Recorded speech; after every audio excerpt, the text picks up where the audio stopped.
It's 2020 and open world games are as big as ever. Ton of great new ones coming this year. Hi folks, it's Falcon, and today on Game Ranks, the top 10 new open world games of 2020. Just a quick disclaimer before we get started. There's a few games we are excluding from this. Final Fantasy VII's remake, for instance. It's going to be grand in scale, but it doesn't necessarily look like an open world. Vampire the Masquerade Bloodlines 2 is a series of hubs. And we aren't going to talk about Elder Scrolls 6 because there's very little chance we'll see that this year. Starting off at number 10 is No More Heroes 3. It's been 10 years since the previous numbered entry, and takes place 2 years after Travis Strikes Again, which came last year. If you're unfamiliar, No More Heroes is an action-adventure hack-and-slash game, basically intended to kind of be a humorous take on comic book stuff. It's kind of hard to explain in a short period of time, but the gameplay is a lot of fun. These are really good hack and slash games that will most likely put a smile on your face one way or the other. It does get a little extreme sometimes, but not. It could be worse. You've seen worse. No More Heroes 3 is coming out on the Nintendo Switch sometime this year.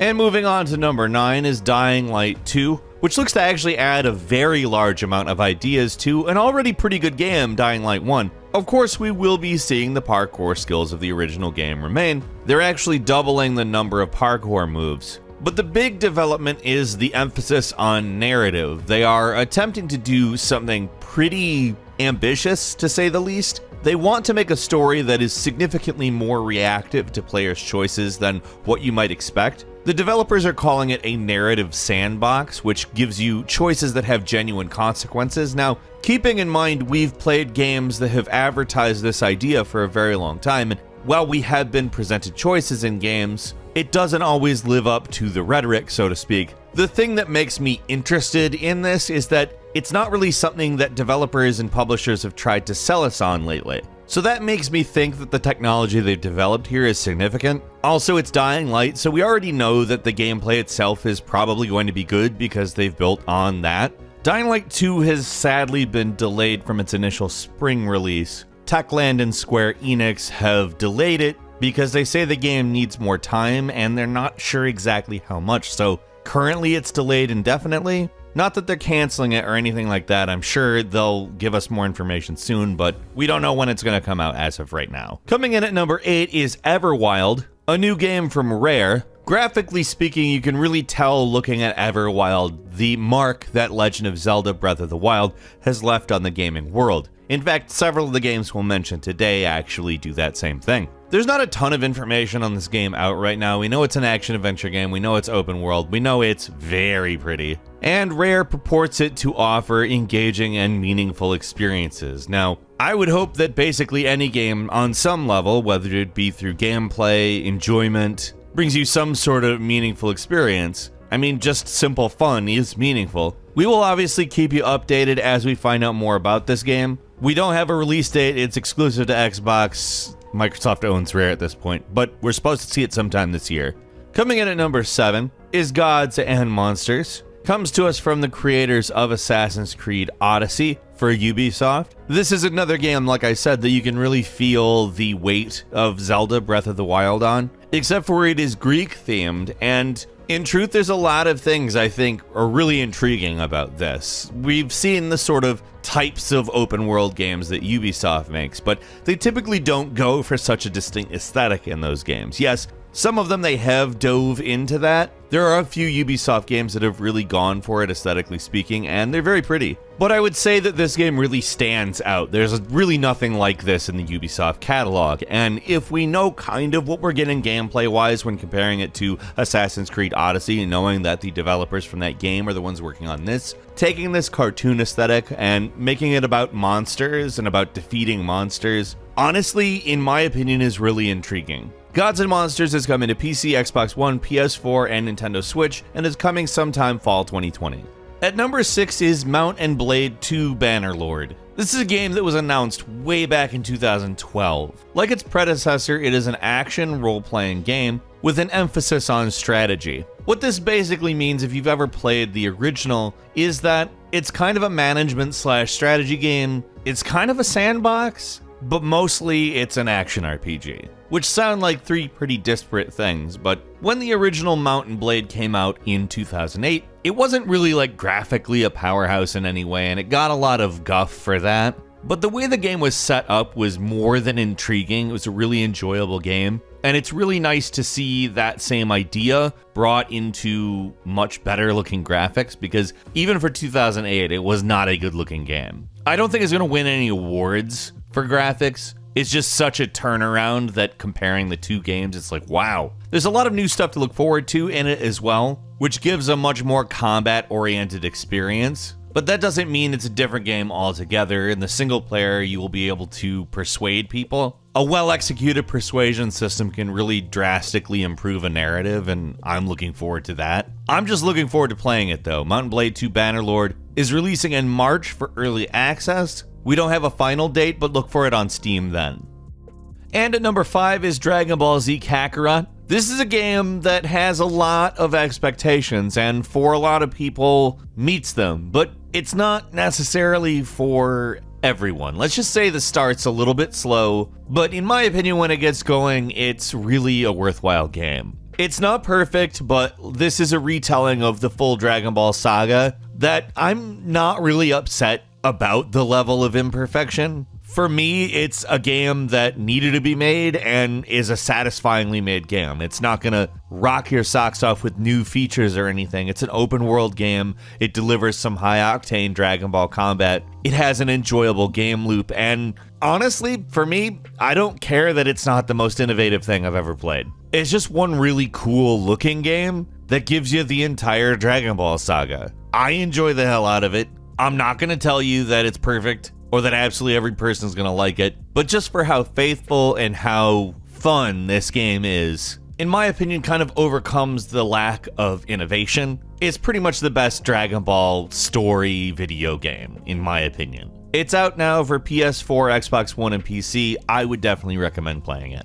At number 4, it's Watch Dogs Legion. We talked about how there are some games that have done a good job creating a look, and the Watch Dogs series has done exactly that. This one in particular looks to really take the ball and run with it though. Watch Dogs Legion is set in a hypothetical alternate future Britain where Brexit has taken everybody in a police state direction. The game focuses on creating a resistance to the police state, which is obviously powered by CTOS, the operating system that this series is based around. This is taking the Grand Theft Auto 5 route and giving us multiple protagonists to play as. Personally, I think that's a good move for this game particularly. If anything, I think that it actually lends itself for that kind of story more so than even Grand Theft Auto. If we're talking about building a hacker resistance, then only seeing one person's perspective on that might actually get kind of boring after a while. But the characters themselves look to bring more than just narrative differences. They actually will have different skills.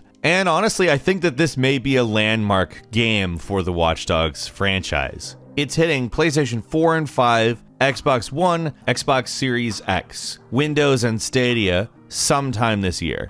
Number 3 is Elden Ring, the collaboration between From Software and George R.R. Martin. This is kind of the From Software open world experiment. Will the Souls-like formula essentially work with the world wide open? In some respects, I think we've seen a little bit of a preview of what we may see with Elden Ring, with Ashen, albeit with an entirely different aesthetic, story, etc. But what I think a lot of people are particularly interested in is the George R.R. Martin collaboration. The way that worked out is George R.R. Martin apparently did the world-building elements of it, and Miyazaki and From basically filled in the actual story beat by beat. I think that's a pretty interesting way of doing a collaboration, and I have some pretty high hopes for Elden Ring, honestly. From Software's never really let us down before, why would it start now? Elden Ring will be out sometime this year on Windows, PlayStation 4, and Xbox One.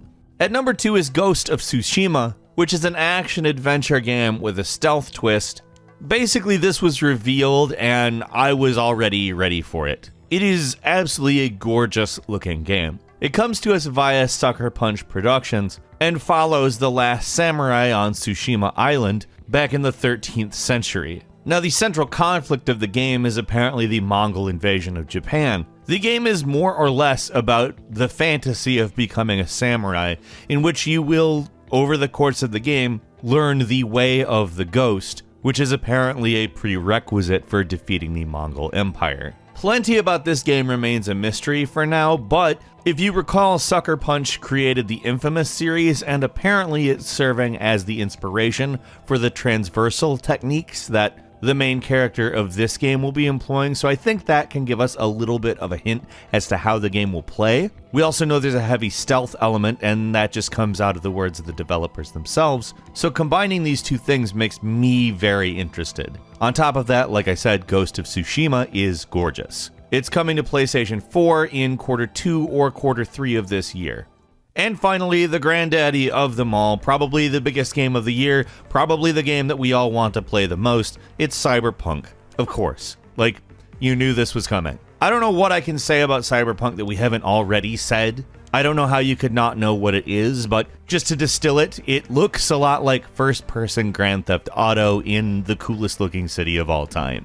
To say I'm ready to jump into the world of Cyberpunk is such a massive understatement. I cannot wait. It's going to be landing on Windows, PS4, Xbox One, and Stadia on April 16th. A quick bonus game for you. It's not quite the same thing. It's Microsoft Flight Simulator. The reason we don't say it's quite the same thing is because you're flying. I mean, it's definitely very cool that you'll be able to fly around all over the place. That's not a new thing for Flight Simulator, but it's been a while. It's definitely cool to see a new Flight Simulator game coming out. Yakuza Like a Dragon, which is a totally new type of Yakuza game, and will not feature real-time combat. Instead, it's a turn-based JRPG-style combat, which is really a bold choice that I'm pretty interested in seeing, to be honest. Next is Animal Crossing New Horizons, which is a bigger and better version of the classic life sim that absolutely everybody who owns a Nintendo product at least knows of, but a lot of people really love this series. Of course, I think basically everybody with a Nintendo Switch is at least curious at this point. There's an unannounced Assassin's Creed game that is apparently coming in 2020. It is rumored to take place during the Viking era. There's a lot of speculation it will be called Assassin's Creed Ragnarok, but none of that is even vaguely confirmed, so keep that in mind. Honestly, I do think that would be a great era to do an Assassin's Creed in, especially given the depth that we've seen in Odyssey and Origins.